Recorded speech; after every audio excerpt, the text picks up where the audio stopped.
Yooka-Laylee, the spiritual successor to banjo-kazooie. Now before I carry on, I just want to make something clear. I don't like the original banjo-kazooie. Alright, don't get all worked up over nothing. Yeah, for a guy who loves 3D platformers, the original banjo-kazooie surprisingly really doesn't do it for me.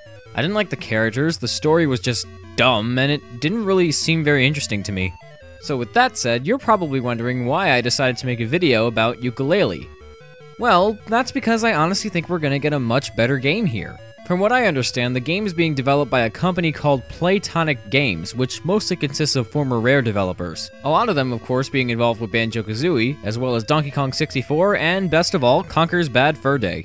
I was intrigued, not much excited, when I heard that a new Rare-style 3D platformer was in the works. When I saw early gameplay footage of it, I started getting a little more interested. Yooka and Laylee are obviously just reskins of Banjo and Kazooie, but from what I've seen, they look more fun to play as. Laylee even gives Yooka more airtime than Kazooie does Banjo, so that's a plus.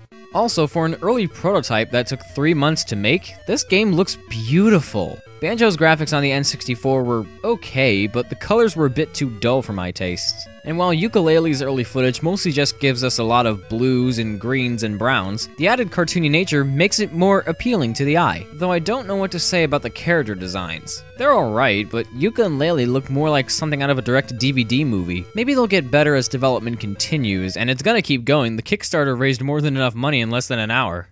And I think that's all I have to say about Yooka-Laylee. Because it's still in development, I can't give a full critique. All I can give is a short summary of what I've seen and whether or not I'm gonna buy it. Well, I might, but I have one major concern. Yooka-Laylee's supposed to be a resurrection of the collectathon 3D platforming genre of the late 90s and early 2000s. And unless it has anything to do with Conker, I'm not really a big fan of Banjo-Kazooie style collectathon platformers. I'm still willing to give Yooka-Laylee a chance if it does enough different from games like Banjo-Kazooie to make it a much more enjoyable game. Say what you want about the original Banjo-Kazooie, but I honestly find its gameplay to be a little archaic, even for the late 90s. Personally, I'd like to see Yooka-Laylee take a new Super Mario Bros. Approach, where the things you need to collect are treated as an optional side quest, rather than something that's absolutely needed to progress through the game. Or maybe it could be akin to Super Mario 64, where there's only one thing to collect in each level so that you don't have to worry about scouring the level just to find the rest.